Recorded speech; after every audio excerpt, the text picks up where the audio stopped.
Jorge, nacido en Catamarca. Nacido y criado en San Fernando del Valle de Catamarca. ¿En qué lugar de Catamarca naces? Catamarca ciudad. Nací en un sanatorio que se llamaba Catamarca, que todavía se ve el edificio por ahí. Yo en realidad cada vez que puedo a Catamarca caminando le tomo el pulso. Entonces, ¿Es el mismo pulso o es otro pulso distinto? No, exactamente el mismo. Y voy viendo, en base a los cambios que ha habido edilicios, voy registrando cosas, ¿no? Pero curiosamente ese edificio está tal cual era en el momento de ese sanatorio. Sigue siendo, creo que será una casa particular, no sé. ¿Y vivía la familia a dónde en ese momento? ¿En la misma casa de hoy? Mi familia en realidad acababa de mudarse a una casa hecha con banco hipotecario. Mis viejos habían venido a Catamarca en el año, 4 o 5 años antes. ¿Tu padre qué hacía? Los dos eran docentes. Entonces, como en Buenos Aires en esa época las oportunidades para la gente joven, recién recibida, eran bastante pocas, decidieron presentarse a concursos del Ministerio de Educación. Ambos ganaron. Contra la comunicación de que habían ganado el concurso por telegrama, decidieron casarse un 2 de agosto del 41, y ahí nomás de luna de miel se embarcaron en el tren y aterrizaron en Catamarca. A vivir, entonces vos naces en la calle Sarmiento. Yo nací en realidad en ese sanatorio, vivía primero en la calle Sarmiento al 300, en una casa alquilada, y luego se mudaron a Sarmiento 65. Sigue siendo la misma casa. Sí, mi casa paterna. ¿Ahí están tus recuerdos en esa casa? Sí, decididamente. Entre esa casa, en Sarmiento al 60 al 100, y Sarmiento al 700 u 800, ahí está ida y venida de mi infancia y a la vuelta, así como una especie de L, Sarmiento y Avenida Belgrano. Avenida Belgrano a la universidad, hoy. Los pabellones. Los pabellones, eso era la Escuela Normal de Maestros, donde yo hice mi jardín de infantes, que ya había jardín de infantes. Hay que decir que son hinchas de Defensores. Pero totalmente. Hincha de Defensores, vos sabés que yo me preguntaba, perdón por la ignorancia, no sé si ha desaparecido, porque la sede de Defensores ahora es el comedor universitario. Pero está alquilado. Y tanto mi padre como mi tío Corletti, Roberto Corletti, los dos profesores del Instituto del Profesorado, fueron parte de los fundadores de Defensores del Norte. No, sigue existiendo y con mucha Así fuerza. que, bueno. Dedicado mucho a los chicos, que era el sueño de tus Era padres. de ellos, sí. Después vamos a ir a la parte de literatura, pero acá la infancia, la pubertad, la juventud, ¿a dónde se inicia la semilla de la escritura, de la literatura, de la palabra? ¿Hay un punto allí o todavía no? Sí, decididamente. Hay una anécdota que cuento cada vez que puedo, porque no siempre se puede abrir uno frente a un público y contar cosas como esta, pero me acuerdo que en el año 57, yo tenía 10 años, en el año 57 con mis viejos hicimos un viaje a Mar del Plata en un viejo Ford 38. En ese coche fuimos a Mar del Plata. Mi padre, mi madre, la chica de casa que sigue estando con nosotros y una más de la familia, mi hermana, yo, y en Buenos Aires recogimos a mi tía, mi tío y 2 primos. Íbamos 9 en un Ford 38 y llegamos a Mar del Plata. La anécdota en realidad tiene que ver con esto. Yo tenía así como el sueño de conocer el mar y por alguna cosa que tiene que ver con el cine pensaba que era un gran hotel, ¿no? Porque era lo que nos vendían desde el cine. Y cuando llegamos a Mar del Plata, el hotel no solamente era muy feo, sino que se llamaba Pensión de Carolis. Y a mí me parecía horrible parar en el Pensión de Carolis. Era poco literal. Que además lo primero que hicieron fue darnos pescado. Apenas llegamos cerca de la hora del almuerzo, nos sirvieron pescado. Así que el pescado y la Pensión de Carolis eran una ordalía para mí. De manera tal que cuando yo volví a Catamarca, ya después y comenzaron las clases, Mi maestra, que era la Cuto Ahumada, que está viva y a quien debo rendirle un eterno homenaje, nos pidió escribir una composición tema Mis vacaciones. Razón por la cual yo elegí haber pasado vacaciones en un hotel maravilloso que quedaba prácticamente enfrente de la pensión de Carolis, que se llamaba Hotel Turbillón y que tenía un gran parque. Entonces yo, en mi composición, describí que habíamos parado en ese hotel con toda mi familia. Era una gran mentira, pero estaba hecha de tal manera que era creíble, ¿no? Habrá sido verosímil. Entonces, cuando leímos la composición, la maestra dice, bueno, ahora la mejor composición va a ser leída en voz alta. Me hace pasar a mí y me hace leer la composición. Yo estaba feliz de la vida. Cuando vuelvo a mi casa, le digo a mi mamá, mamá, leí la composición, fue la mejor composición, Mis vacaciones, Mar del Plata, el hotel. Y mi madre le dice, pero ¿cómo el Hotel Turbillón? Si fuimos a la pensión de Caroli. Dice, no, de ninguna manera. Dice, usted no puede mentir. ¿Cómo va a mentir? Que ha ido a renunciar a nosotros. ¿Qué le pasa? ¿Cómo no va a decir la verdad? Entonces yo al día siguiente volví y le dije, bueno, señorita Cuto, tengo que decir la verdad. En realidad no fui a ese hotel, fui a la pensión de Caroli. Y Cuto Ahumada me dice, no, usted no va a decir nada de eso, usted va a dejar, porque en realidad lo que usted ha hecho es un cuento, y usted va a ser un gran escritor. Así que a partir de ahí... Tenía 10 años. Qué maravilla. Así que sí, ya estaba macaneando, ¿no? Sí. Contando historias. Ahora, antes de los 10 años, ¿algún papelito, escribir cosas, guardar? Sí, yo escribía con ritmo y rima, copiaba y escribía con ritmo y rima. Entonces, la primera gran desilusión que tuve fue haber escrito algo y yo quería que eso tenía que decir que vivía en Sarmiento 65, cosa que ya he dicho cuando estábamos charlando. Entonces el poema venía muy bien hablando de mi casa, del patio, de la gente y terminaba diciendo, y entonces yo pego un brinco y voy a Sarmiento 65. Una cosa así. ¿Sabes? Entonces mi mamá dice, qué terrible esto, es espantoso, esto no es un poema, porquería. Gran desilusión. El resto del poema era más o menos potable, pero yo había forzado la historia del rimar, que tenía que terminar era más un jingle comercial. Claro, tenía que terminar con Sarmiento 65. Y habría tenido ahí, suponete, 8 años, 7, 8 ¿Tu madre años. siempre ha sido gran crítica de tus tareas? Mi madre fue la gran crítica. Mi padre el gran alentador, aunque ni sabía de qué se trataba muchas veces, y mi madre la gran crítica. Mi madre era una mujer criada en Europa y de una familia muy, digamos, ilustrada, por así decirlo, ¿no? Así que era la que realmente marcaba el rumbo. Mi padre no, mi padre era una cosa más de corazón, alentador. Siempre mi padre fue un gran alentador mío, de mi hermana y de todo el mundo. Él alentaba lo que fuera creativo. Los alumnos de tu padre tienen un gran recuerdo de él. Claro, él alentaba todo lo que fuera creativo. La creación para él era fundamental. Y mi madre era rigurosa, entonces era la que instilaba, digamos, la creación sí, pero con orden. ¿Y qué sacás de tu padre y qué sacás de tu madre? ¿Qué crees que genéticamente te transmitieron? ¿Genéticamente? ¿Qué tenés vos de tu padre y qué tenés de tu madre? Así creo que está más correcto. Mirá, me ha costado unas cuantas horas de análisis. Bueno, acá por casi gratis. Yo creo que, mirá, tengo en realidad cosas, siempre hay que empezar con lo negativo, ¿no? Mi madre era una catalana chinchuda, así que yo soy chinchudo para algunas cosas. Y mi viejo era un tano calentón, así que yo soy bastante calentón para otras. Qué linda mezcla. Chinchudo y calentón es la parte negativa. Pero por otro lado, los dos eran capaces de estar muertos y levantarse del piso si tenían que hacer alguna cosa que era un compromiso o alguna cosa cumplir con sus obligaciones. Exactamente. Mi madre se vanagloriaba cuando se jubiló de que en 37 años de docente faltó en 2 ocasiones. Cuando me tuvo a mí, cuando tuvo a mi hermana. Así que eso te marca un poco. Y fue nada más que por esas horas del parto.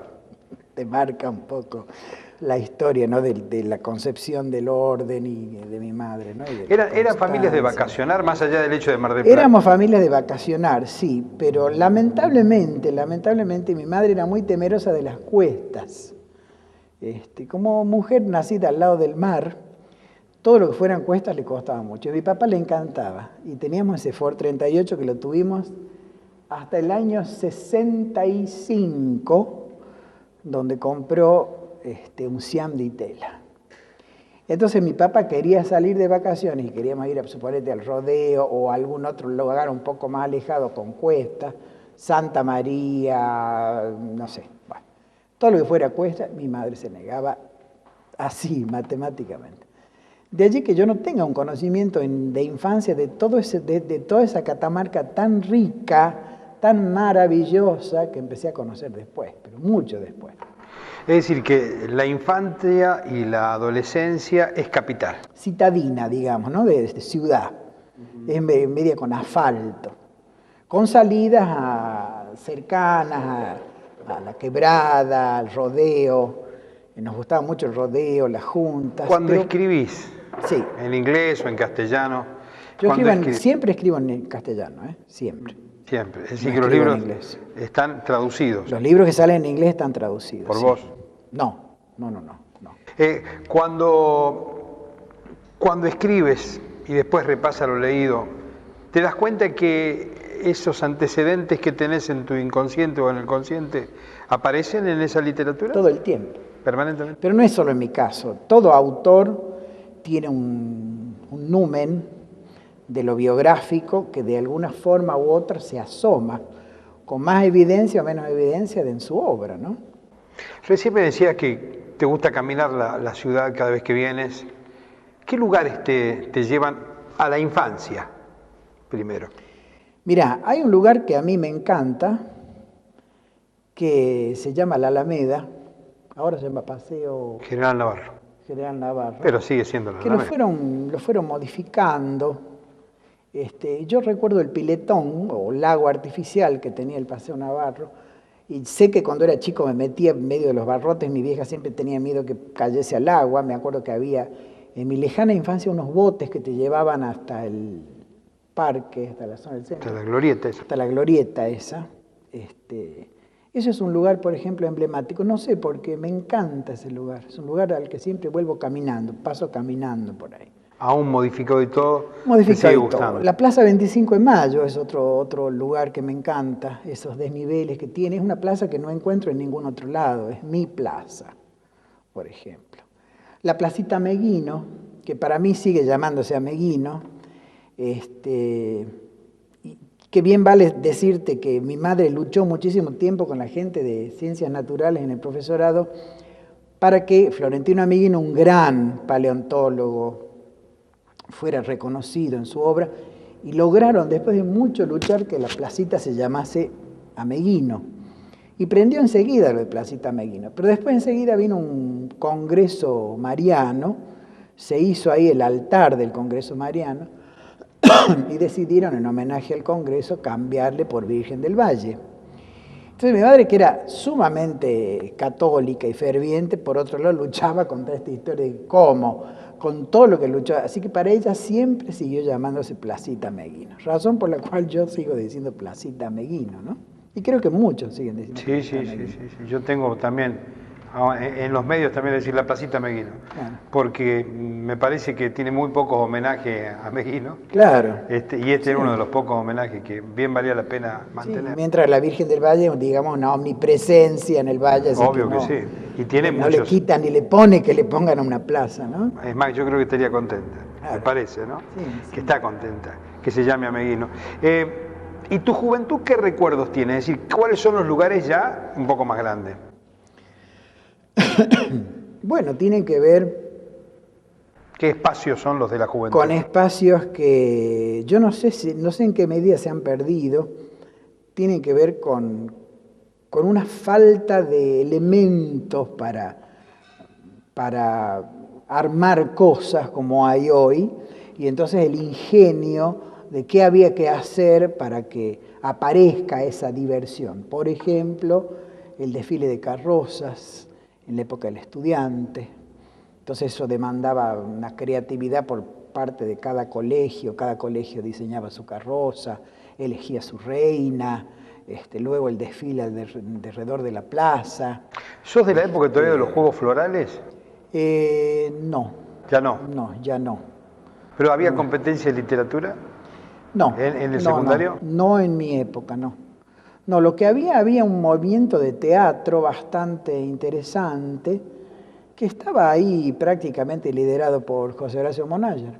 ¿Estamos hablando de qué año? Y estamos hablando, y a mí se me mezclan los años porque yo, ya estando en tercero de secundario, entré a formar parte del grupo del profesorado que dirigía Monayer, y él tomaba chicos de la normal de maestros. Ahí, y es bueno recordarlo, estaba Manuel Chiesa. Manuel Chiesa, que falleció hace 2 años, que ha sido un gran director para todo yo no te digo el noreste argentino, ¿no? Un gran creador, un gran director de teatro. Fue compañero mío en tercero, cuarto y quinto año y apenas nos conocimos ya éramos, ¿viste? ¿Chiesa era riojano? No, Chiesa era catamarqueño, hijo de la Tita Campi, que tenían una carnicería. Por eso le decían el gordo Campi, porque los Campi eran más conocidos que los Chiesa. Claro. Y Manuel se fue a hacer psicología a Córdoba y siempre decía, yo quiero hacer teatro. Yo dije, vos estás loco, te vas a morir de hambre. Ya sabíamos dónde íbamos, ¿no? Y decía, no importa. Le dije, ¿para qué miércoles estudiaste de psicólogo? Y él decía, bueno, yo es que la psicología la voy a aplicar de otra forma. La voy a aplicar en el teatro. Y así lo hizo. ¿Y le fue bien? Y le fue muy bien. Pudo vivir. Le fue muy bien. Y hoy en día, cuando en Buenos Aires, en una reunión de gente de teatro, se habla de directores creativos en teatro, Manuel Chiesa es un nombre a tener en cuenta, porque es un tipo que hizo teatro con nada. Manuel, cuando venía a verme en Buenos Aires, yo ya estaba en Buenos Aires, hacía de una especie de cartonero, pre-cartonero, de cartonero, y veía un paraguas y decía, ay, me llevo ese paraguas. Y le decía, ¿para qué quiero un paraguas? Ah, porque el teatro me va a hacer. Y se lo llevaba a La Rioja. A La Rioja iba cargado de paraguas viejos, vasos no sé, planchas de telgopor. Lo que encontraba en la calle se llevaba a La Rioja. Y lo usaba. No es solamente lo llevaba, sino que lo llevaba y lo usaba.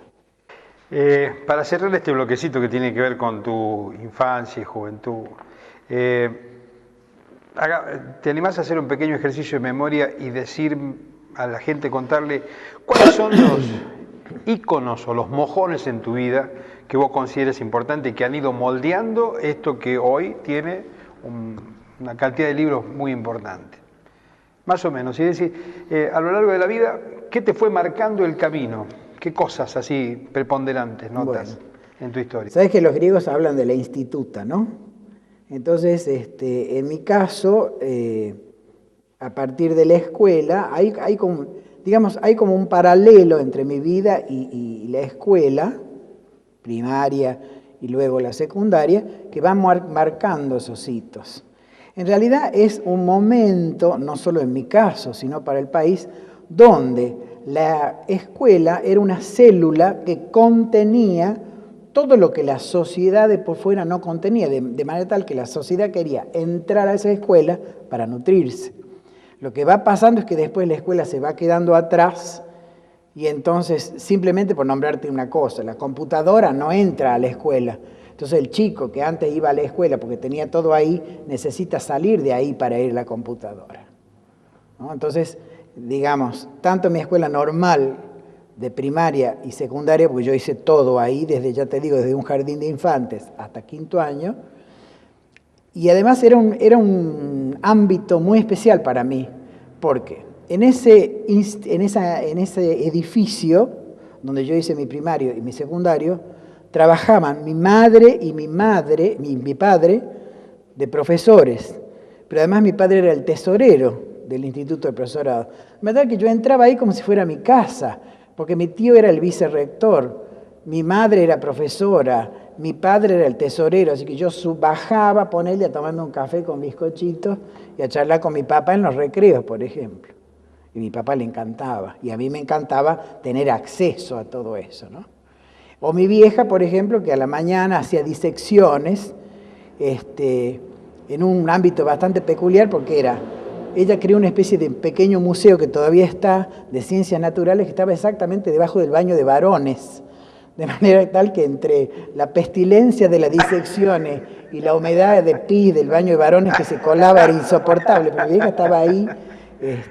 Bueno, esto digamos que como ámbito, ¿no?, físico, va marcando toda mi evolución. Y después porque tuve además la suerte de tener docentes que eran, si yo te voy dando nombres, es gente que ha sido un poco señera en la historia de Catamarca. A ver. Y bueno, te puedo hablar de, por ejemplo, te voy a nombrar uno que tengo en especie con muy buen recuerdo, un profesor que se llamaba el Mocho Acuña. El Mocho Acuña, que creo era un radical terrible, era un tipo, un adepto a la Constitución. Entonces te metía toda esta historia de los artículos de la Constitución analizados. Entonces te daba una idea de lo que tenía que ser eventualmente un ciudadano. Y te hacía crecer en la conciencia de lo que significaba una dictadura, de qué quería decir dictum y por qué, qué quería decir una tiranía y por qué. Esto era muy importante. Tuve un profesor maravilloso de historia, que era el profesor Gidá, que fue presidente de algún club de deportivo. De juventud, me parece que es juventud. Sí. Creo que es juventud. Bueno, tuve profesores muy importantes porque eran profesor Schiller en matemáticas, que era un genio, que nos enseñaba matemáticas jugando. Yo me acuerdo que yo estaba en quinto año como un tarado, entré por geometría del espacio como si fuera un gran juego. Ya tenía 16 años, 17. Es decir, que lo que hacen hoy en Lilia televisión... Segura de Schiller en filosofía, Irmita Romero también en historia de la educación. Es decir, que lo que hace hoy, por ejemplo, el canal Encuentro, es lo que hacían tus profesores. Exactamente. Y yo tengo, por ejemplo, juntamente con algunas de las cosas de Canal Encuentro, como una cosa de fascinación, pero digo, esto es exactamente lo que a mí me gusta. La clase donde aprendés jugando. ¿Cómo te enseñaron? Es como me enseñaron. En los 50 y 60. Sí. Y después que terminás ese... En Catamarca. En Catamarca. Hablo en Catamarca. Sí. Una docencia de excelencia. Para mí sí. Sí, para mí. Era una docencia que a mí no me exigía ir a textos y memorizar textos y trabajar con textos. No, teníamos, por ejemplo, yo me acuerdo una cosa que hoy es como muy común, pruebas a libro abierto. Enrique Mercedes Córdoba, un profesor de historia, que decía, bueno, vamos a escribir, vamos a hacer historia argentina, vamos a hacer una prueba de libro abierto, que traigan, pongan, saquen, reduzcan. Maravilloso, yo aprendí lo poco que sé de historia argentina gracias a eso. ¿Y terminas el secundario y qué pasa en tu vida? Termino el secundario y yo quería hacer arquitectura. No me preguntes por qué, no sé, arquitectura no tiene nada que ver conmigo, pero la experiencia me dictaba que todos los que hacían teatro se cagaban de hambre, que todos los que escribían y punto, no veía una cosa así. Entonces decía arquitectura, porque entonces puedo crear y voy a ver levantar, la idea de levantar, ¿no? de ver así, en concreto, levantarse algo. Hice 2 carreras en conjunto, en realidad me fui a Córdoba y empecé arquitectura y empecé mi carrera de profesora de inglés. En realidad inglés porque era fácil, porque era lindo y porque, por sobre todas las cosas, yo le había empezado a tomar el gusto a Dickens como novelista, porque tuve durante toda mi infancia una paleontóloga, Beba Gilligan, que fue mi profesora de inglés en mi casa, vivía en mi casa. No estaba bien visto con la señorita soltera de pensión, por lo tanto, que era muy compañera de mi madre, prácticamente fue una especie de, entre comillas, institutriz mía, ¿no? Entonces me enseñó su inglés irlandés, ella era bilingüe, entonces yo entré por ahí. Entonces para mí la forma de acceder a Dickens que me encantaba era el inglés. Entonces eso después dije, bueno, entonces yo voy a hacer las 2 carreras. Total, una no me va a costar nada y arquitectura era una cosa que me costaba mucho, pero me costaba mucho porque las matemáticas no me gustan. Y yo dejé arquitectura porque no me gustaban matemáticas. Y empezaron a poner esas materias de cálculo y todas esas cosas y así dejé arquitectura y terminé con inglés. Pero en la Escuela de Lenguas, en la Universidad de Córdoba, tuve en tercer año, eran 5 años la carrera, tuve 2 profesoras que eran profesoras de literatura inglesa. Y ahí ya supe que en realidad yo lo que tendría que haber hecho es letras. Pero ya estaba escribiendo poesía, ya estaba haciendo unas cuantas cosas más. Vamos a cortar un poquitito ahí, vamos a parar un segundito y después vamos a entrar en la etapa de Córdoba. ¿Qué tiene Córdoba? ¿Qué tuvo Córdoba? Córdoba tiene otro tanto de mi vida bastante grande, ¿no? Bastante importante. Etapa de Córdoba. ¿A qué edad llegas a Córdoba? A Córdoba llegué a los 17. Recién salido del secundario. Recién salió del secundario. En realidad, la excusa era hacer arquitectura. En realidad era hacer el profesorado de inglés en la Universidad de Córdoba, habiendo un profesorado de inglés en la Universidad de Catamarca. Pero era obra y costumbre de todos los jóvenes catamarqueños irnos. En realidad estaba mi padre y mi tío como profesores del profesorado de inglés. Razón por la cual mi madre dijo, no, demasiado compromiso para la familia. Y además mi vieja sabía que a mí me hacía falta un poco de baqueta, así que dijo que salga un poco al mundo. ¿Estabas sobreprotegido por tu madre? Sí, pero ella tenía conciencia de eso. Entonces salí sin saber lo que era coser un botón, ni no sé, no sabía nada. Debe haber sido un desgarro grande para ella. Fue fuerte. ¿No? Sí, pero yo creo que ella sintió que era una forma de mostrarme el mundo. Yo me gastaba todo lo que me mandaban yendo al cine, me iba al cine todos los días, faltaba a la facultad. Prácticamente perdí un año entero por haberme ido al cine. Me gastaba la guita del comedor universitario para ir al cine, al teatro. ¿A tu padre le fue dura esto de cortar el cordón umbilical con el hijo? No, mi viejo tenía una actitud, ya te digo, siempre optimista, ¿no? Él iba, venía, no iban mucho a Córdoba, no eran muy veedores de la cosa. ¿A qué barrio caes en Córdoba? ¿Dónde llegas? A Córdoba caía un barrio bien en el centro, que es cerca de la Plaza Colón, la calle se llama Urquiza y Colón. Pero yo llegué y andaba con un mapa en Córdoba. Alberdi sería eso. En realidad es el límite centro, ahí con Alberdi. Todavía es antes de la Cañada, antes de la Cañada. Claro, sí. Después me mudé a 27 de abril cerca de, un poco más arriba, cerca de Alberdi, o por el lado de Alberdi. Y bueno, fue una etapa de aprendizaje real, ¿no? ¿Fue difícil? Fue difícil. Fue difícil, pero era una época donde había mucho compañerismo, habíamos muchos catamarqueños en Córdoba.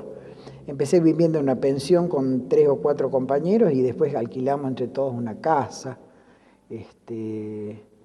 Y bueno, éramos todos estudiamos de carreras distintas, era bastante especial la cosa.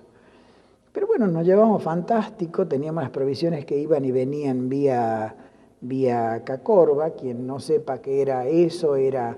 Había que esperar el jeep, claro. El jeep que iba con la encomienda. Claro, mandábamos la ropa sucia a lavar en Catamarca y volvía los domingos, la ropa limpia, planchada, carta, plata adentro. Y la encomienda con comida. Que nos duraba para la cena de la semana. Y era también, ese era el verdadero cordón umbilical, ¿no? ¿Esa casa llegó hasta el final de tu tiempo en Córdoba? ¿O No. ¿Cuánto tiempo duró? Me mudé a varias casas. Pero cuando digo esa casa, capaz estoy hablando mal. El grupo. Sí, el grupo. El grupo. Sí, el grupo se mantuvo bastante. Sí, se mantuvo bastante. Lo que pasa es que después, yo empecé a hacer teatro, hacía teatro en inglés en esa época, porque era un grupo de la facultad, en realidad no era por snob, sino porque me correspondía hacer así, ¿no? Y también en esa época me pasó algo bastante interesante, que fue que había más de 20 elencos independientes en Córdoba, todos de gente joven, y había 2 diarios, La Voz del Interior y El Córdoba, que ya desapareció, y no había cómo cubrir esas funciones porque cada uno de esos elencos daba la obra un mes y ya cambiaban de obra, porque el público era bastante limitado también. De manera tal que ¿cómo se hacía para cubrir críticamente eso? Necesitaba gente que fuera a ver las funciones. Yo estaba encantado porque un amigo mío me dice, bueno, ¿qué te parece si haces ese teatro off? Entonces yo ahí aprendí un montón, fue lo más maravilloso que me podría haber pasado, porque yo empecé con teatro off, vi todo lo del off, vi todas las creaciones del off, algunas eran un pasticho y otras eran cosas maravillosas, y empecé a publicar. Pero empecé a publicar en el diario Córdoba de Córdoba una columna que era Viendo Teatro o algo así se llamaba, que no iba con mi firma, iba con firma de otra gente. Y yo, viste, me mordía, pero bueno, me dejaban opinar y yo decía todo lo que tenía que decir, ¿no? Confiaban en tu pluma. Sí, confiaban en mi pluma, pero yo medio que no me gustaba el hecho de que no podía poner mi nombre ahí, porque a veces yo decía cosas fuertes y al final la ligaban los otros, o no, si era buena, es decir... Si la crítica era acertada, claro.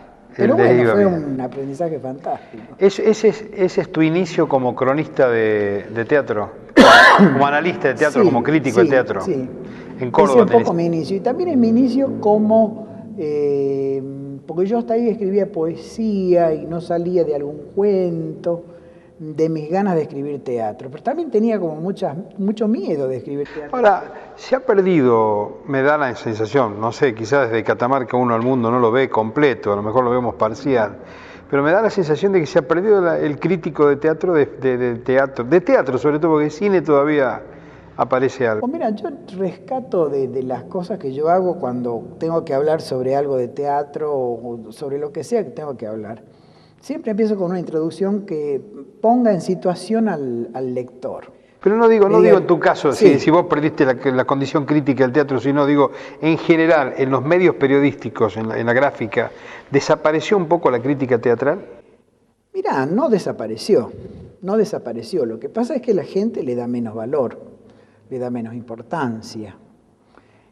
¿Por qué? Porque hay una especie de subraye, subraye de la opinión personal. La gente ya se anima a poner con su propia voz lo que piensa. Me gusta, no me gusta, por esto, por el otro. No necesita que el crítico le señale... ¿Se ha masificado la crítica? No se ha masificado, se ha individualizado, por suerte, esto es bien positivo. Es decir, que cada espectador tiene la posibilidad de aportar su opinión y es tenido en cuenta. Para cerrar un poquitito la etapa de Córdoba, o ir cerrándola la etapa de Córdoba, ¿qué te marca Córdoba? ¿Qué cosa? Aparte, Mirá, vemos que esto de... yo no sé si la cerraría, la dejaría siempre ahí todas con signos de pregunta, ¿no?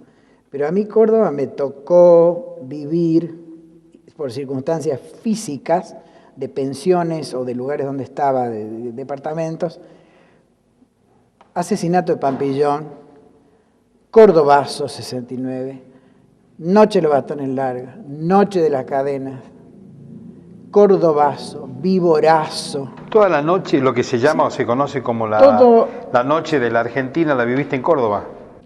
Toda la viví en Córdoba. Eras parte fuerte de Córdoba, porque la Córdoba estudiantil... Era de la parte estudiantil, pero lo que pasa es que mi facultad, que era la Escuela de Lenguas, eran demasiadas señoritas, y cuando digo señorita, eran muy señoritas, de manera tal que... yo me acuerdo siempre un cartel, porque la facultad quedaba en el Colegio Nacional de Montserrat, que decía, nadie es tan grande para entrar o salir de este lugar con el sombrero puesto. Así que deducí todo lo que pasaba de dentro, nos obligaban a ir con corbata en principio. De manera tal que, no estábamos, digamos, en la faz rebeldosa, ¿no? Cuando yo digo rebeldosa, no lo digo despectivamente, te digo que estábamos ahí porque estábamos un poco alejados. Una pseudo-rebeldía. Estábamos alejados de un montón de cosas. Pero alejados dentro del establecimiento o alejados en general, es decir, como la vida social que llevaba. Dentro del establecimiento.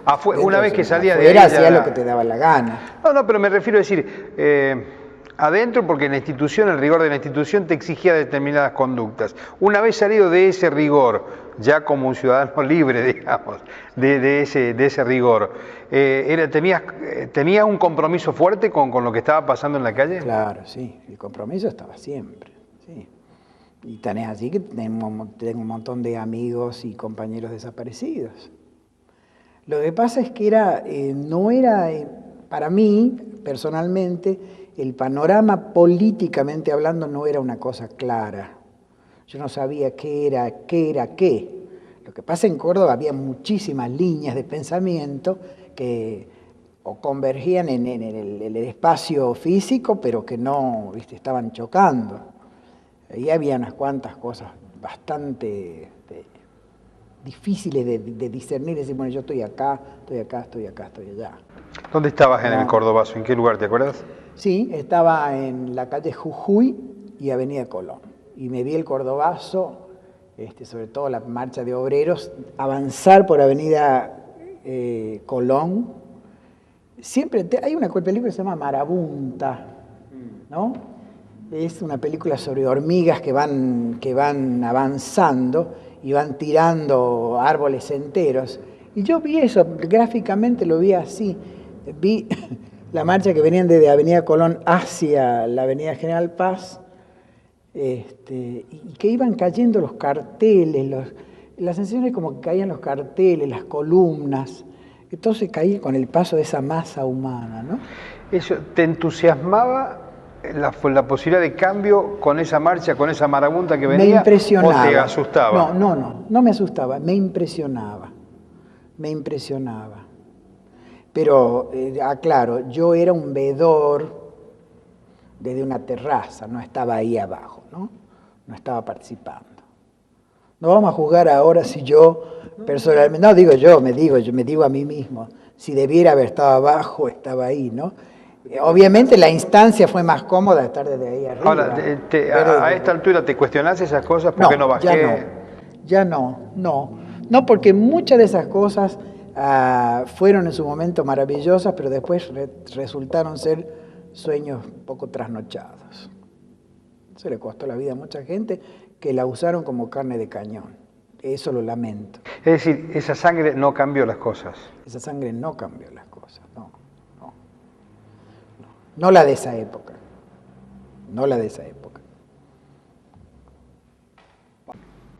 Si tuvieras que definir dentro de tu vida Córdoba, ¿tienes una definición hecha sobre Córdoba en tu vida? Sí.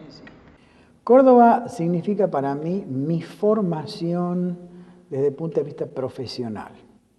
Yo profesionalmente me formé en Córdoba en un momento muy brillante de la Escuela Superior de Lenguas, hoy Facultad de Lenguas, qué raro, ¿no? Es un nombre bastante extraño. Suena Facultad raro. de Lenguas, suena bíblico. Bueno, esa Escuela Superior de Lenguas, que tenía un staff de profesores que eran prácticamente los que volvían todos de Estados Unidos, de Inglaterra, de Europa, con la experiencia europea, con todo lo último. Tenés así que justamente la profesora que yo tuve en dos materias, una se llamaba Historia de la Civilización y otra era Literatura Inglesa Contemporánea o Americana Contemporánea, era un genio. Se llama Laila Nicola, está viva todavía, la veo, nos escribimos cada tanto. Vino con todo lo último, venía de una gran beca en East Anglia, así que venía con los últimos nombres y con todos. Y nos dio una visión también de la historia, de la historia de Occidente, con una claridad maravillosa, donde tuvimos que investigar nosotros. La escuela de la investigación, aprendimos a investigar, a deducir, a inferir, antes que escuchar esas clases magistrales, que era lo que se usaba hasta entonces, ¿no? Es decir, que toda tu formación, desde Catamarca hasta la universitaria, siempre tiene ese condimento de la participación activa a través de la investigación, de buscar documentos. Exactamente. De manera tal que mi literatura, en cierta medida, sobre todo mi literatura en prosa, está siempre relacionada con la recreación de algún momento histórico sobre el cual yo he hecho una investigación previa, bastante rica, bastante fuerte, bien tramada, que hace que después aparezca más o menos en la novela, pero que le dé la atmósfera que yo necesito para crear, ¿no? La verosimilitud. Esto es bien de Dickens, por ejemplo. Ahora, ¿no? Bien de Walter Scott, bien de los ingleses del siglo XIX. Es decir, buscar todo el condimento histórico que le dé marco a la fantasía de la historia. Que me permita darle verisimilitud o verosimilitud a mi creación. Esto para mí es muy importante. ¿Y crees, leyendo lo primero que hiciste, que fuiste logrando los objetivos? No sé. Siempre dicen que los escritores están poco que conformes con lo que hicieron antes. ¿Vos? No, lo que pasa es que hubo un momento de mi vida donde la poesía me fue insuficiente porque yo sentía que tenía que contar historias que no había contado hasta entonces, cosa que no se hace en poesía. Entonces empecé a irme para el lado de la prosa. Primero pasé por el teatro, pero mirá qué curioso, casi todo mi teatro hasta ahora, casi todo mi teatro son monólogos, ¿no? Es decir, es una narración en primera persona, sí tiene que ver con el narrar. Y luego, digamos, sentí que tenía que irme a una cosa más compleja, más sinfónica, si querés, y ahí entro en la novela. Pero mis novelas, todas mis novelas, salvo la primera, son corales, es decir, ¿por qué corales? Porque hay una infinidad de personajes que aparecen, hay una línea de pensamiento central, siempre va a haber un protagónico y un antagónico, o un protagónico y varios antagónicos, pero además hay muchas historias que son relevantes y que hacen a la historia central, que dan como una cosa panorámica, de manera tal que esta especie de seductor que es siempre un novelista, si no te atrapa con una, te atrapa con la otra, si no te lleva por un lado, te va a llevar por la otra. Así siento yo que es lo que he hecho, ¿no? ¿Cuántos hijos hay? Y hijos de novelas hay como 5, 6. ¿Libros en cuanto a poesía hechos? Y en poesía hay 10, 11, perdí la cuenta. Cuando lees aquellas viejas poesías, ¿te criticás? A medias. Tuve que hacer hace 2 años una antología breve que no la armé yo, en realidad la armó un poeta amigo. Bueno, no me arrepiento demasiado. Hay cosas que, claro, las dejo de lado, pero... Pero no se te da por reescribir ninguna. No. Lo que está contado, está contado. Está, y lo contado está. Se puede revisar siempre, habrá... todos los escritores revisamos constantemente, pero lo que pasa es que una vez que vos entrás a tocar un texto ya es el efecto dominó, tocas todo. Tengo un amigo que es apasionado de la lectura y es muy catamarqueño y muy conocedor de los intríngulis de nuestra sociedad, y después de leer Algo en el aire, dice, es cierto, Catamarca tiene algo en el aire. Ese algo que cuenta la novela es un fiel reflejo de lo que es la sociedad. ¿Sentís que es así realmente, que lograste ese algo, que al lector le quede ese algo raro que tiene Catamarca? En realidad, ya que estamos en tono de confidencia, la novela no se llamaba Algo en el aire, la novela se llamaba Iguanas, y tiene una introducción donde dice que incapacitadas para defenderse como sus hermanas tropicales, cambiando de color, las iguanas, sobre todo las iguanas hembras, adoptan una posición de ataque tan terrible que asustan al enemigo, pero que en el fondo son totalmente inofensivas. Son saurios que reptan en el aire y dejan su impronta. Y como la editorial Planeta 6 Barral consideró que Iguanas era un título poco atractivo, tuve que pensar mucho cuál era el título. Y un día se me ocurrió que era Algo en el aire, no sé, que estaba en el aire y por eso se llama Algo en el aire. Así que ya ves que qué simpático queda esto de interpretar, ¿no? ¿Qué posibilidades te da el interpretar? ¿Sientes que cuando... Te quería contar una cosa que creo que es importante que la diga, porque a menos que un crítico se siente y lea todas mis novelas, o tenga un lector fiel a todas mis novelas, pero es bueno que yo lo diga, que quede aquí asentado. Hay un personaje que yo creí que se llama la Pitacho. La Pitacho es una especie de mucama, mujer del campo, nacida en Santa María, nacida en Casa de Piedra, que es un poco la Hilda Fuensalida en Rosas de Sal, que reaparece en cada novela, dejando de lado tiempos y espacios, vuelve a aparecer. Siempre la Pitacho aparece como un personaje secundario, ya sea empujando una silla de ruedas, como en esta última novela, o haciendo de amiga de mucama en Buenos Aires, de una matrona tucumana que la maltrata. Es como el cuervito de Pistún, está en todos lados. Exactamente. Es decir, la Pitacho aparece y reaparece y va a seguir apareciendo, porque yo estoy con esta novela nueva que estoy trabajando, vuelve a aparecer la Pitacho. que es una forma de hacer que Catamarca vuelva a entrar o entre en este concierto universal que es la novela, ¿no? ¿Es el otro yo del doctor Merengue tuyo?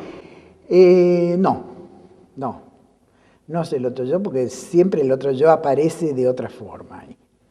Siempre la ironía, siempre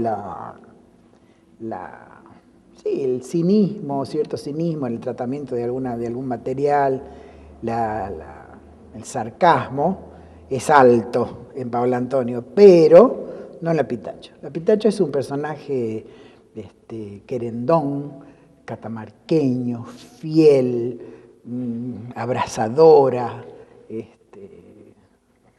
afectuosa, querida, deseada, fuerte. Un emblema, es emblemática La Pitacho. Tu historia, tu presente, la literatura, supongo que te debe haber dado una visión de Catamarca, la distancia, vivir en Buenos Aires, te debe haber dado una visión de Catamarca, una comprensión de la sociedad catamarqueña a lo largo del tiempo, que por lo menos yo creo, estoy convencido, repite errores y aciertos, ¿no?, a lo largo del tiempo. ¿Qué crees que es la sociedad de Catamarca? ¿Cómo crees vos que es la sociedad de Catamarca? ¿Cómo la sentís que es? O por lo menos cómo fue con vos. Bueno, yo primero te diría que la separación, la distancia física, ¿no?, entre un punto y otro, está siempre lleno de una cosa que se llama nostalgia, sobre todo si no tiene un gran amor por uno de los puntos, ¿no?, o por los dos puntos. Así que ese hueco que se llena de nostalgia a veces te hace ver las cosas de otra forma. Indudablemente este punto, Catamarca, es mi infancia, es mi juventud, es el lugar que, a ver, siendo mi padre porteña, siendo mi madre catalana y afincada en Catamarca, es un lugar que ellos eligieron para vivir y acá echaron sus raíces y por lo tanto sus dos hijos, tanto mi hermana como yo, somos profundamente catamarqueños por elección. Es decir, yo elegí ser catamarqueño y quiero ser catamarqueño siempre. Esto es una cosa innegable. Y Catamarca para mí es un fenómeno absolutamente complejo que a mí me sigue sorprendiendo, ¿no? Me sigue sorprendiendo. Yo veo que Catamarca entró en la globalización y que está globalizada para mal y para bien. Hay cosas maravillosas que encuentro en Catamarca y otras cosas que ya no encuentro en Catamarca, que suponía que estaban pero que no están. Cuanto más tiempo me quedo me doy cuenta, pero esto ya no está. Pero esto sigue siendo todavía, ¿no? Te puedo preguntar qué rescataría de la historia para ponerlo hoy, que es necesario que siga estando. ¿De la historia? No, me refiero que si tenés que traer algo de algún lugar de la historia del mundo, de nuestra Catamarca, y que ya no está, y que vos dices o crees que es imprescindible, que tiene que seguir estando porque esto es Catamarca y hay que recuperarlo y hay que mantenerlo. ¿Qué sería? Yo no quiero caer en un lugar común, pero para mí una de las cosas más maravillosas que tuvo Catamarca son las marchas del silencio. Yo no estuve en Catamarca, pero el haber hecho las marchas del silencio como se hacían, más allá del propósito y de una serie de cosas de convergencias que se dieron, las marchas del silencio son maravillosas. Mayoritariamente femeninas, si no me equivoco, o por lo menos la visión que yo tengo, te vuelve a señalar una de las cosas por las cuales yo vengo bregando, que es el lugar de la mujer catamarqueña, el lugar de la mujer en el norte. Esta es mi línea de trabajo. La mujer en Catamarca es así, es decir, es de estar mirando en un lugar medio retirado del aquí, ahora, en la actualidad, del centro de atención, y de pronto aparece para componer en Catamarca. Yo hablo del matronazgo invisible, ¿no?, por un lado, y hablo de la presencia femenina por otra. Es muy fuerte la presencia femenina en Catamarca y es muy fuerte el poder de decisión de la mujer. Y entonces acá está esta historia de la mujer subyugada por un lado y la mujer que realmente maneja cosas por otro, desde en bambalinas o en patas, decimos, ¿no?, el teatro. No sé si es claro lo que digo. Digamos que no es que yo diga que esto sea lo más importante, digamos que este es el aspecto o el fenómeno sobre el cual a mí me interesa trabajar como novelista. Hay una serie de libros que tenemos por acá. ¿Tenés ganas de definirme cada uno de los libros? Además también como una especie de sugerencia de lectura, ¿no? Que es muy interesante. No sé, un par de palabras de cada una de las creaciones. Bueno, no están todos. En realidad también confesemos que yo no tengo todos mis libros acá y que por otro lado mi hermana es la que... La gran guardadora. La gran guardadora y lo bien que hace, si no, no podríamos haber hecho todo pobre esto, ¿no? Nini. Estos son libros de poemas. Mira, libros que yo considero fundamentales son por ejemplo, Huaco, que es un premio municipal y que en realidad lo escribí con Catamarca en mente, ¿no? Este es un libro que quiero mucho, que es un libro que tiene que ver con todas mis pérdidas, que se llama Estaba la muerte sentada. Es un libro que yo quiero mucho. Resplandor de los días inusados cuenta una etapa de mi vida que tiene que ver con Córdoba y otras experiencias. Lengua devorada tiene mucho que ver con esa sensación de haber vivido esta cosa que yo te decía de Córdoba, del cordobazo, estas cosas, sin participar, siendo como una especie de observador, sin estar inmerso, digamos, aún siendo parte. Esto sería como yo dividiría un cúmulo. Y acá tenemos Teatro 1 y Teatro 2. Esta es la tercera edición o cuarta de Rosas de Sal, que está incluida, la tercera, que está incluida acá, pero que tenía 2 ediciones. Y entonces yo convencí al editor, que es catamarqueño, para que pusiera 2 obras mías que en Catamarca nunca se pusieron, que son Las Llanistas y Reinas del Plata. Tanto las 3 obras las manejó, las estrenó Chiesa. Reinas del Plata se estrenó en Buenos Aires con otra directora de la escuela, ahora se llama Escuela Metropolitana de Arte Dramático. En realidad la volvió a estrenar Chiesa. Es muy buen trabajo hizo con estas, son 2 personajes. Y Las Llanistas es una idea original de Chiesa que yo trabajé, que sucede en los llanos riojanos.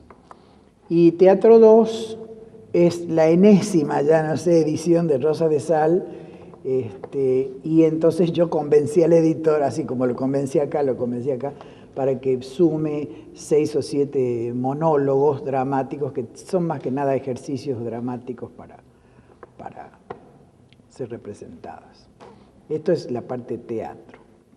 En cuanto a novelas, esta es la última novela mía presentada en diciembre, La Fiamma, Vida de Ópera, que es una novela basada en una investigación bastante profunda sobre mis lazos familiares, pero especialmente centrados en un tío abuelo que era director de ópera y que murió asesinado en 1934 en Río de Janeiro. No voy a contar las circunstancias. Claro, que lo lean el libro. En ver qué pasó con este hombre que era muy buen mozo, que no se parecía a mí, era muy buen mozo. Una especie de Humphrey Bogart de su época, y que tuvo una vida muy azarosa, tanto que mi abuelo, que también tenía así como veleidades de escriba, empezó a escribir la historia de su primo, porque habían vivido juntos en una época en Italia, y entonces decía, dice Franquito, proprio un'opera, porque la vida era era una ópera, era con todo, ópera con todo. Y entonces yo, acicateado... Con varias primadonas. Claro, acicateado por esa historia, empecé a investigar hasta que finalmente el producto fue La Fiamma. Y esta que acaba de aparecer es entonces la tercera, digamos que es la edición en inglés de mi segunda novela, que se llama Ceniza de Orquídeas, y que cuenta la historia de Eugene O'Neill, el dramaturgo, cuando a los 22 años vivió un año en Buenos Aires en calidad de marinero. Se supone que lo único que escribió en Buenos Aires, según dicen sus biógrafos, era una cosa que se llamaba Ceniza de Orquídeas, Ashes of Orchids. Entonces yo tomé ese título para la novela e imaginé, porque no hay demasiada dato relevante de la estadía de O'Neill en Buenos Aires en 1910, exactamente el año del centenario. Para eso tuve que hacer toda una investigación sobre el centenario, para eso tuve la beca de creación del Fondo Nacional de las Artes y ahí aprendí todo lo que nunca imaginé que iba a encontrar.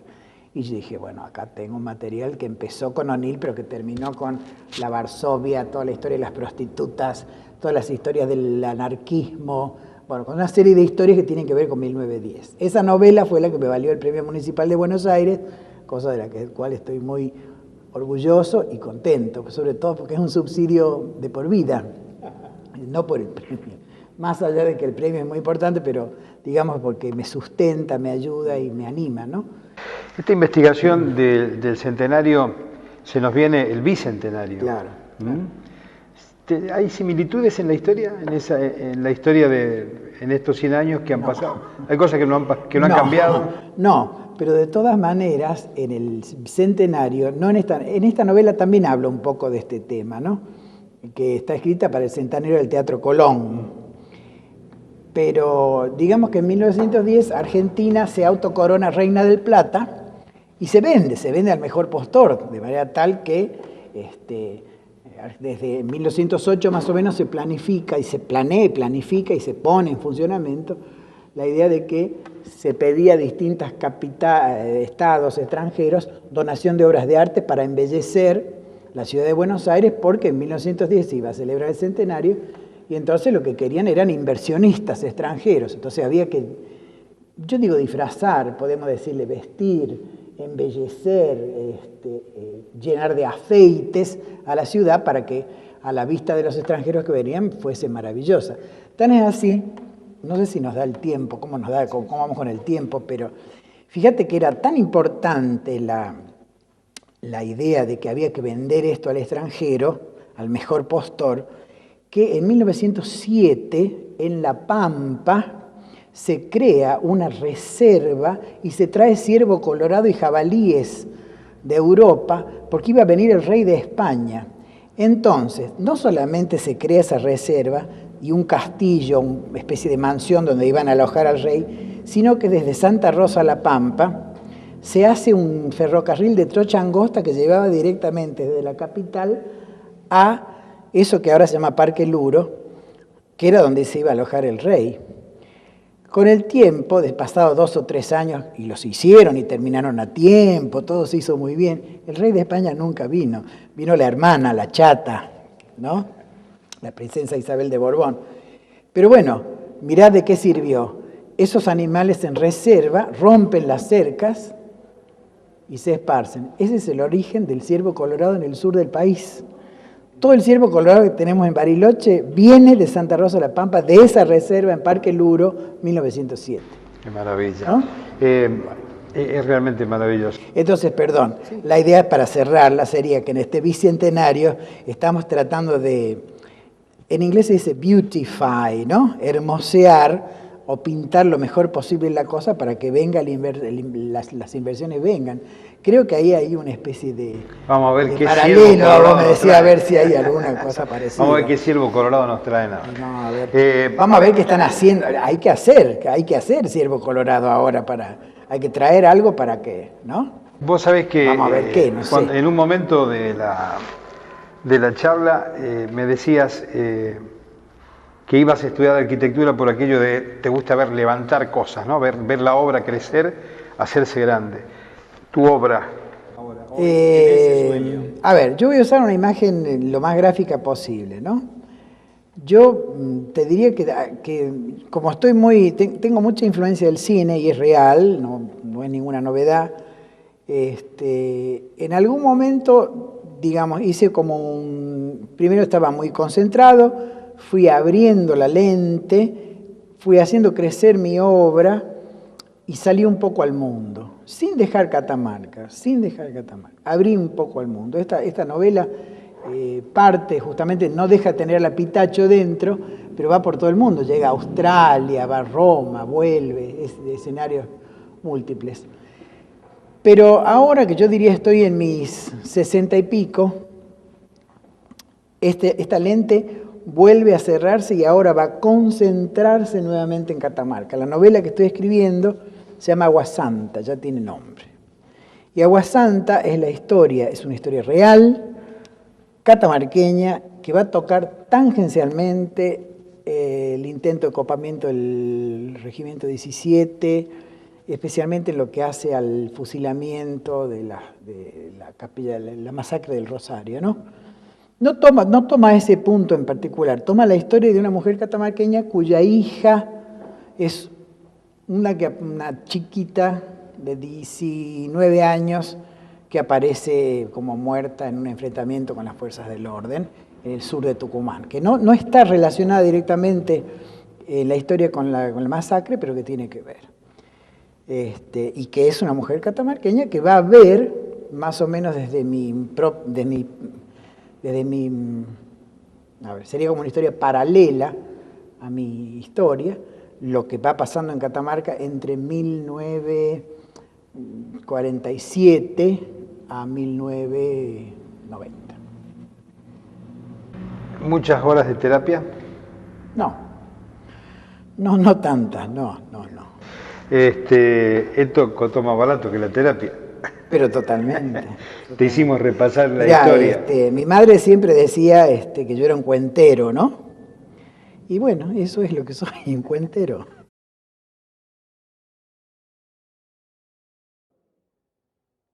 Nos faltaría recordar un poquitito tu paso por el periodismo. Habíamos hablado de que arrancaste en Córdoba, escribiendo para el Córdoba, precisamente para el diario Córdoba. Claro. Pero también hiciste periodismo en Catamarca. En realidad hacía crítica de teatro. Cuando 1979, yo viví en ese momento, viví 2 o 3 años en Santa Rosa La Pampa, coordinando el profesorado de inglés de la Universidad de La Pampa. En un encuentro en Paraná, me topé con Nora Santamaría de Luque, que estaba acá armando el laboratorio de idiomas de la universidad, y me propuso venir a Catamarca. Yo le dije, ¿cómo no? Me encantaría volver a Catamarca. Así que dejé La Pampa y vine muy gustoso a abrir las licenciaturas en inglés, especialmente con la parte de lengua y de literatura en Catamarca. Yo era profesor full time de la universidad, por lo tanto estaba full time en la universidad. Entonces yo me tentaba mucho la idea de escribir para el diario o hacer algo que tenga que ver con periodismo, porque es una cosa que me encanta.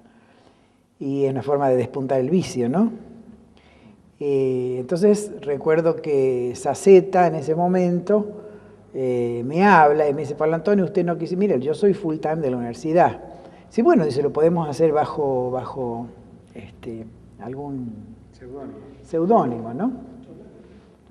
Y entonces ahí comencé con una columnita que yo pensé que, no sé, se me ocurrió que era gracioso y que me divertía a mí decir qué había pasado esa semana culturalmente, recomendar algún libro y recomendar que hubiera leído y alguna película o alguna música o alguna cosa que me gustase. Mandamos la especie de piloto y salió fantástico. Ya me encontré enseguida con 2 o 3 personas, me dijeron, ay, qué gracioso esto que hace usted. Yo había copiado un poco alguna idea de Gudiño Kiefer, hablando de las tías, que la tía robusta recomendó tal cosa, la tía tal otra cosa, cada tía se dedicaba a algún arte distinto, ¿no? Y prendió enseguida eso. Tan es así que al mes de aparecer la 3ª o 4ª, me vinieron a buscar de 2 casas de música, que creo que todavía están, diciendo, bueno, entonces si nosotros le damos a usted los cassettes, todavía no CD, si le damos los cassettes, usted no podría, entonces ya usted se queda con los cassettes. Yo dije, no, mire, discúlpeme, pero en realidad esto es anónimo. En segundo lugar, hablo de los cassettes, de la música que a mí me gusta, y voy a comentar los libros que yo lea. De manera tal que a las librerías que querían que comente los libros, y le digo, no, porque eso es una cosa que entra en el ámbito de lo comercial y esto era exclusivamente una cosa de opinión.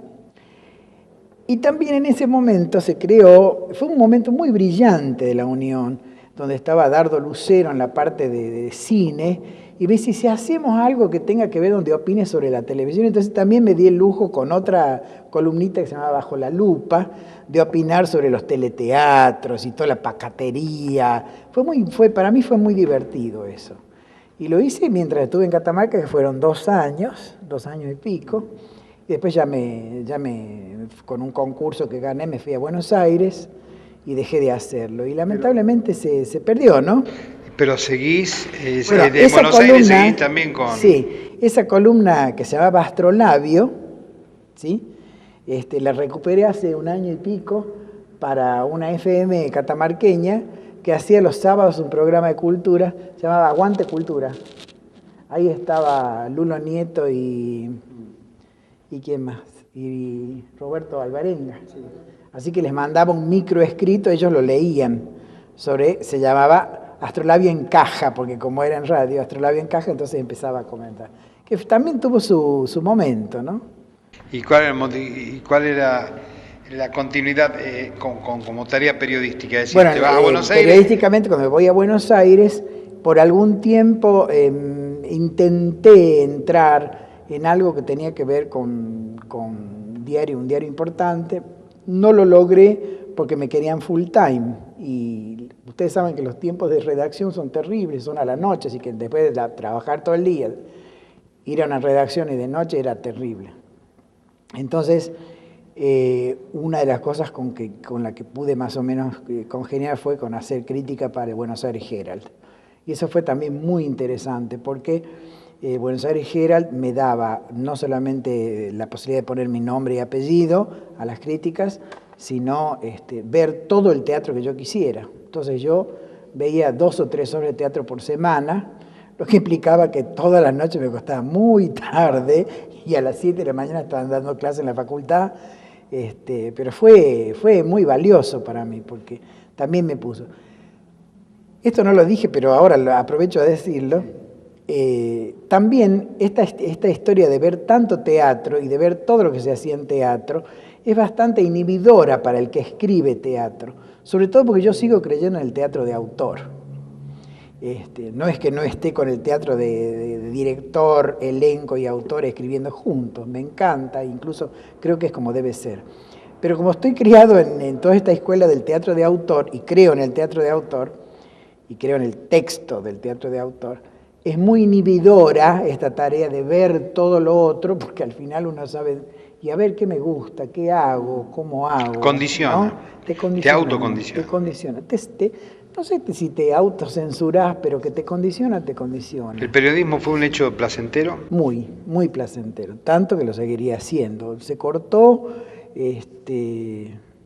por distintas circunstancias y porque yo creo que estaba sobregirado en cuanto a trabajo, ¿no? Y se cortó por una cuestión de horarios, ¿no? Pero me encanta hacerlo. Ahora con el jubileo a lo mejor. Y ahora con el jubileo, sí. A lo mejor hay posibilidades. De despuntar el vicio. Digamos, diría un viejo actor, hay ofertas que estoy estudiando.